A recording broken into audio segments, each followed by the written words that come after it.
ಸ್ನೇಹಿತರೆ, ಮಳೆಗಾಲ ಅಥವಾ ಜೂನ್ ತಿಂಗಳು ಬಂತು ಅಂದರೆ ಕೃಷಿಕರಿಗೆ ಮೊದಲು ನೆನಪಾಗೋದು ಅಡಿಕೆ ಕೊಳೆ ರೋಗ ಬರದಂತೆ ಅದಕ್ಕೆ ಔಷಧಿ ಸಿಂಪಡಣೆ ಮಾಡೋದು. ಮಲೆನಾಡು ಭಾಗದ ಯಾವುದೇ ಅಡಿಕೆ ತೋಟಗಳಲ್ಲಾಗಲಿ ಬಿಸಿಲು, ಗಾಳಿ, ಮಳೆ ಎಂದು ಜಗದೆ ಸಿಂಗಾರ ಮೂಡಿಬಂದು ಅದು ಅಡಿಕೆ ಕಾಯಿ ಕಟ್ಟುವ ಸಂದರ್ಭ.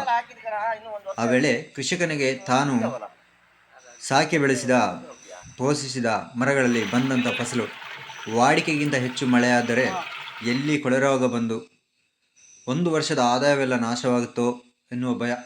ಆ ಭಯದ ನಡುವೆ ಬೋರ್ಡ ದ್ರಾವಣ ಅಂದರೆ ಮರಿತುತ್ತು ಮತ್ತು ಸುಣ್ಣ ಜೊತೆಗೆ ಬೇವಿನೆಣ್ಣೆ ಇದನ್ನೆಲ್ಲದರ ಮಿಶ್ರಣ ಮಾಡಿ ಮರದ ಸಿಂಗಾರಕ್ಕೆ ಸಿಂಪಡಣೆ ಮಾಡೋದು ಅನಿವಾರ್ಯ. ಅದರಿಂದ ಎಲ್ಲಿ ನೋಡಿದರೂ ಕೂಡ ಅಡಿಕೆ ಮರಗಳು ಬಣ್ಣ ಬಣ್ಣವಾಗಿರೋದು ನಾವೀಗ ಊರ ಹೊರಗಡೆ ಹೋದರೆ ನೋಡ್ಬೋದು. ಅಡಿಕೆನ ಹಸಿರು ಮುತ್ತು ಅಂತ ಕರೆದ್ರೂ ಕೂಡ ತಪ್ಪಾಗಲ್ಲ. ಕೆಲಸ ಕಷ್ಟ ಆದರೂ ಕೂಡ ನಿಗದಿತ ಸಮಯದಲ್ಲಿ ಕೆಲಸ ಮುಗಿಸಿದರೆ ಅಡಿಕೆ ಕೃಷಿಕನ ಜೇಬು ತುಂಬೋದರಲ್ಲಿ ಅನುಮಾನ ಇಲ್ಲ. ಅದರೊಂದಿಗೆ ಕೂಲಿ ಜನರ ಕೊರತೆ ನೀಗಿಸಲು ಬಂದಿರುವಂಥ ಯಂತ್ರಗಳ ನಿರ್ವಹಣೆ ಬೇರೆ ಒಂದು ಕಡೆ ತಲೆನೋವು. ಯಂತ್ರವೊಂದನ್ನು ಸಿದ್ಧ ಮಾಡಿದರೆ ಸಾಕಾಗುತ್ತಾ? ಇಲ್ಲ. ಅಡಿಕೆ ಮರವೇರಿ ಔಷಧಿ ಸಿಂಪಡಣೆ ಮಾಡುವ ನುರಿತ ಕಾರ್ಮಿಕರ ಅವಶ್ಯಕತೆ ಕೂಡ ತುಂಬ ಮುಖ್ಯ. ಅಂದ ಹಾಗೆ ಈ ವಿಡಿಯೋದಲ್ಲಿ ನೀವು ನೋಡಿದ ಹಾಗೆ ಅಡಿಕೆ ಮರ ಹತ್ತುವುದು ಅಷ್ಟು ಸುಲಭದ ಮಾತಲ್ಲ. ನಾವು ನಿಂತು ನೋಡುವಾಗ ಇದೇನು ಮಹಾ, ಯಾರು ಬೇಕಾದರೂ ಮಾಡಬಹುದು ಅಂದ್ಕೊಂಡ್ರೆ ಅದು ನಾವು ಮರವನ್ನು ಅವರಂತೆ ಹತ್ತಿ ಔಷಧಿ ಸಿಂಪಡಣೆ ಮಾಡುವುದು ಅಸಾಧ್ಯ.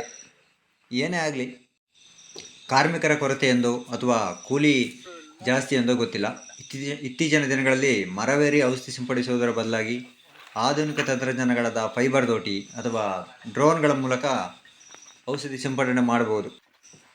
ಆದರೆ ಅದಕ್ಕೂ ಕೂಡ ಕೂಲಿ ಅನ್ನೋದು ಕೊಡಲೇಬೇಕು ಅಲ್ವಾ? ಅದು ಮಾತ್ರ ಅಲ್ಲ, ಅಡಿಕೆ ಮರವೇರಿ ಔಷಧಿ ಸಿಂಪಡಣೆ ಮಾಡಿದಷ್ಟು ಅಚ್ಚುಕಟ್ಟಾಗಿ ಇವುಗಳಿಂದ ಅಸಾಧ್ಯ ಅನ್ನೋದು ನನ್ನ ಅನಿಸಿಕೆ. ಜೊತೆಗೆ ಮರವನ್ನು ಹತ್ತಿ ಅಜಾಗರೂಕತೆಯಿಂದ ಕೆಲಸ ಮಾಡದಿರಿ ಅನ್ನೋದು ನನ್ನ ಒಂದು ಸಣ್ಣ ಕೋರಿಕೆ. ದೃಶ್ಯನ ನೀವು ಗಮನಿಸಿದರೆ ಗೊತ್ತಾಗ್ಬೋದು.